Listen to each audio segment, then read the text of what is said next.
We've been here for 21 years. We've been working for the Mearnskirk Hospital here in Newton Mearns, and we've been moved to the Queen Elizabeth, and then luckily I started my diabetes, my hypertension. Last year my gallbladder was removed. It's really a struggle for a year that we are really using our own savings.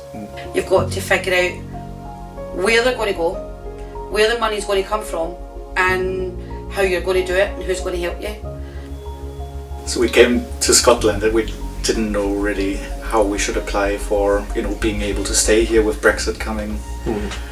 And luckily we have a friend who said, why not go to the Citizen Advice?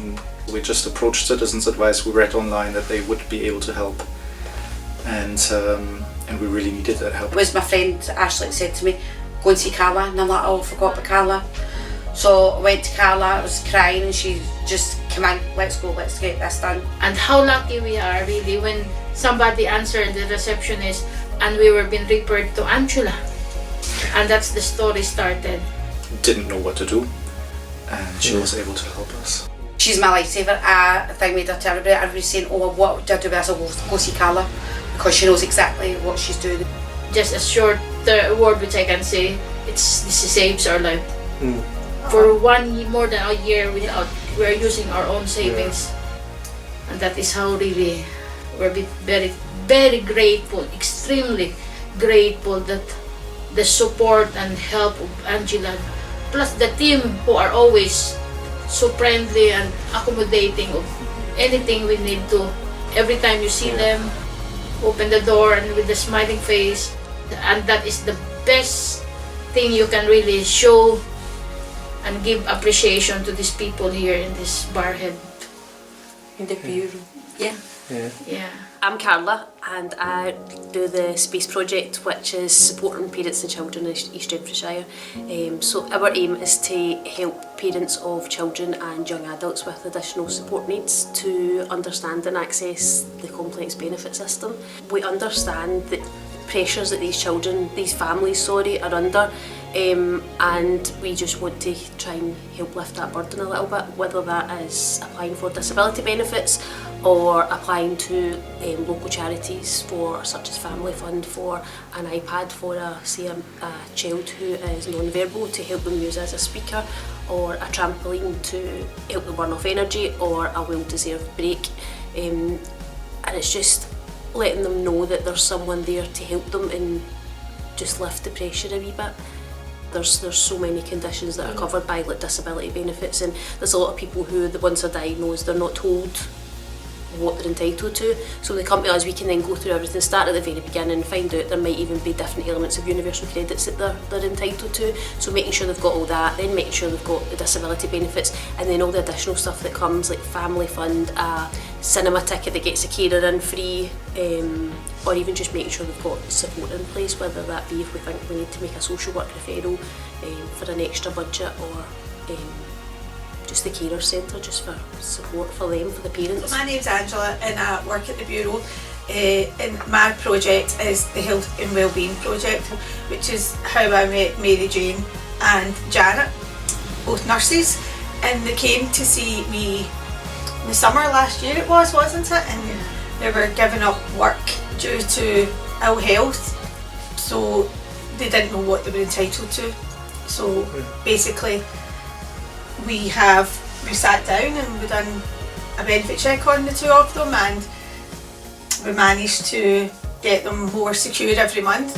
They both have ill health, so we've managed to get them disability benefits, we've managed to get carers allowance for them, and due to Mary Jane's disability, we've also managed to get Mary Jane a blue badge for parking. So I think when you've never had to use benefits before, and you don't know what's available to you, really know. That's the thing, isn't it? That's first and foremost, it's knowing what's available, isn't it? And even when I started to explain what was available to the both of you, you were convinced, oh no, are you sure we should be getting that? Are you sure you should be getting the that? first thing we always, Angela, are you sure? because we don't want get problem really. And then we tell her as well what is that this is what we have, things like that, and then she will tell, right, okay, you're right, you are safe. 21. So we came here in UK 2003. Right. And we started immediately to work in the health board. But you know, we remember before when we do our applying for our citizenship, as the citizens the bureau advice is the one as well. Somebody is telling us just go there and they will keep you right. So they are the one also help us to fill in the form and what to do. But it's not on this. It's I don't know. Escobride. Okay. We don't know this. We do have that in here now. That's what Cara does. Yeah, so following on from last year, I'm still continuing to work on the EU National Service project, just helping families remain living in the UK, helping with their settlement applications. As of this year, I have 2 more immigration projects. I've got the Scottish Migration Service, which it's launching fully in November of this year, and it's to help anyone who's either thinking of coming to the UK or has just arrived in the UK. It could be just to kind of help in that transition period of starting their lives in Scotland.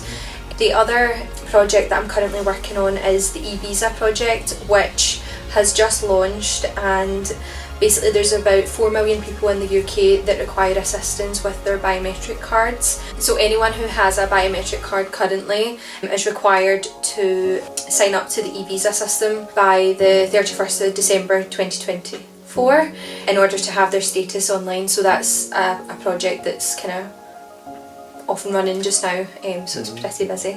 I started working here 18 months ago as a help to claim advisor, so helping people with moving over or applying for universal credit. Right. Now it's more focused on migrating over from the legacy benefits, so from older benefits that are due to stop very soon. And I have been doing that for 18 months now, and recently got another job within Citizens Advice to work more behind the scenes in the same project, but then for all of Scotland.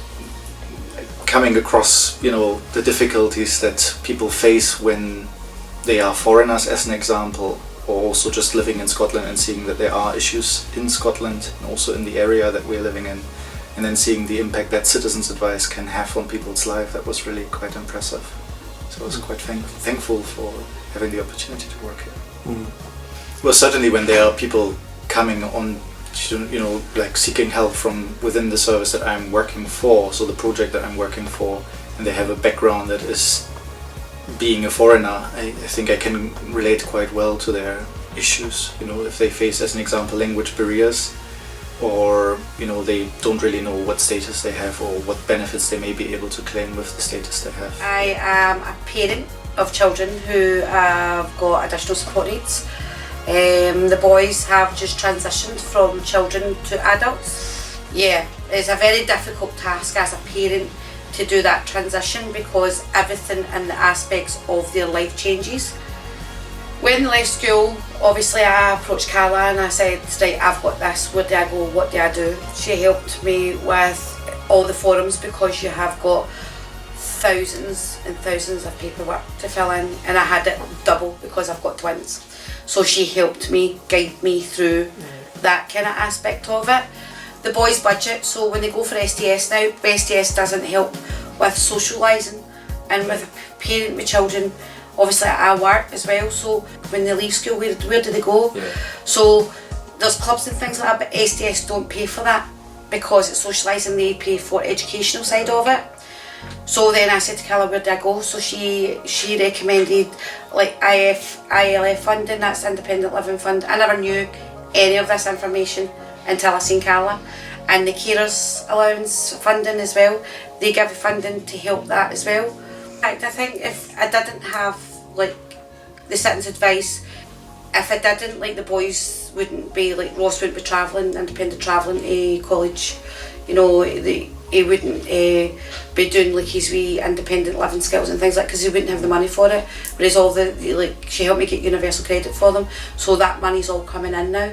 She understands it. You find somebody that understands, which is really important, and it makes it easier for us as well, because we know she knows what she's talking about, because she's you know, she's walked in her shoes.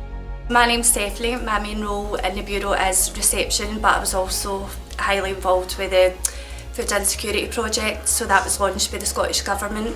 That was to provide kind of short-term crisis funding for local residents at East Renfrewshire, as opposed to going to food banks. It was a cash voucher for £25 for each member in the household, and it just gave them more financial freedom to go to the shop, Asda, wherever it may be, just to pick out all the things that they needed as a family. So we helped 1,905 residents within East Renfrewshire. This day and age, the cost of living crisis and everything is going up, so I think most people are struggling. So if they come in for an initial appointment, you know, we can identify if they needed extra help or support. Initially we started with 43,000, and because it was so successful and doing so well, the government issued us with another £6,000 to provide further support within the community. The difference between going to the food bank and us giving them a voucher just means with the food bag they would be allocated a certain amount of things or a bag, whereas with the voucher they've got the financial freedom just to go into a shop and pick what they want. I'm Maureen Hill, I'm the volunteer coordinator. I'm Keelan Hughes, I'm an administrator volunteer. The volunteer coordinator post started in February, so I'm in partnership with WorkER.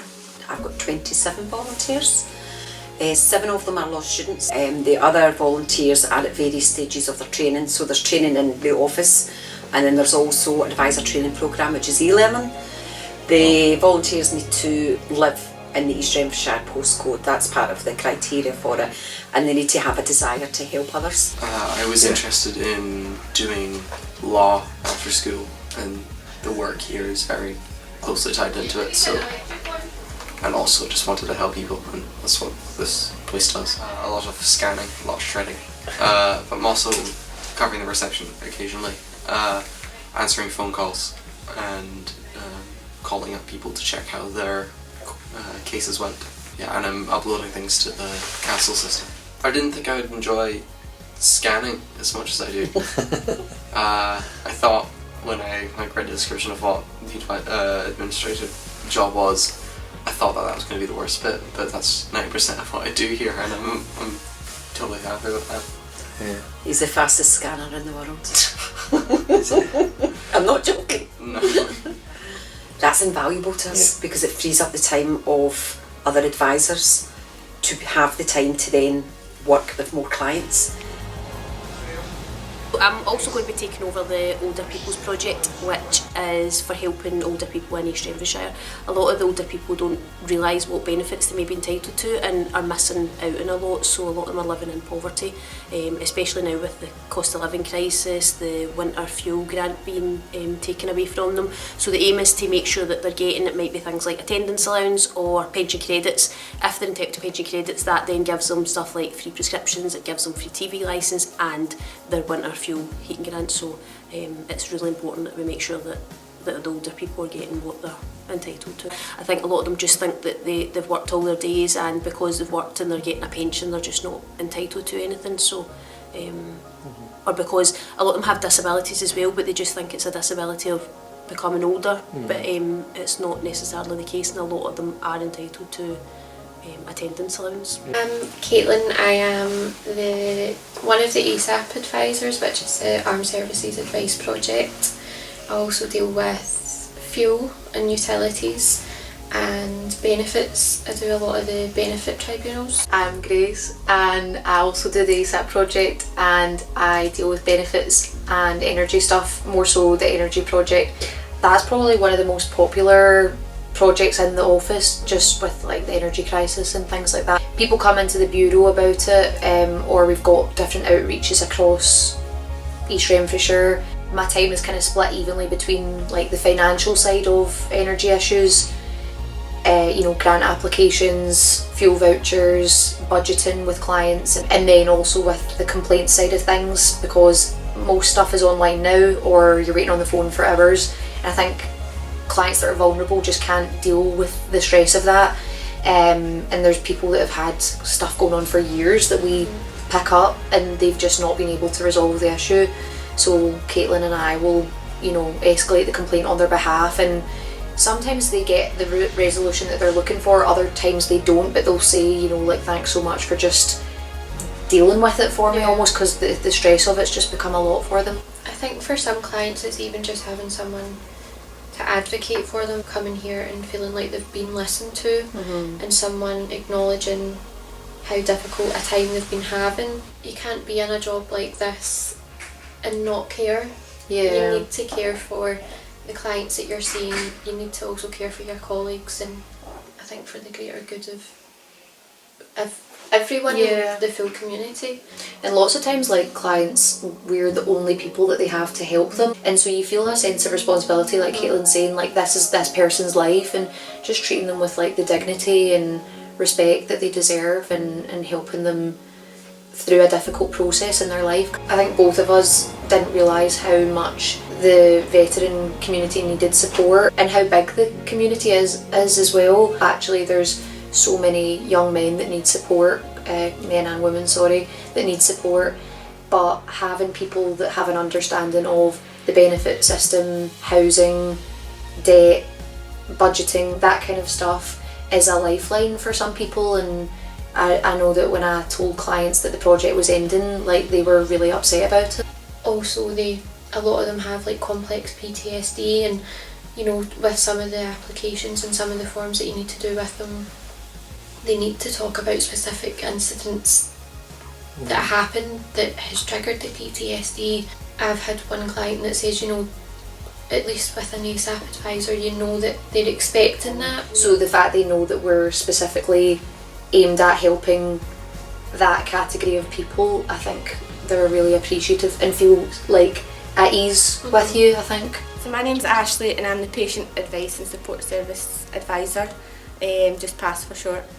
And on a daily basis, it's really just helping clients understand their NHS rights, responsibilities, and if they've had really any bad treatment or care or anything within an NHS Scotland environment, then we're able to point them in the right direction. I feel that a lot of people still don't know that PASS is out there to help clients, and that's quite frustrating as well, because normally when they get to you, they're at their wits' end and they just calm down and just say, oh right, okay, and then when you tell them what you're able to do to help, then they're a wee bit more reasonable.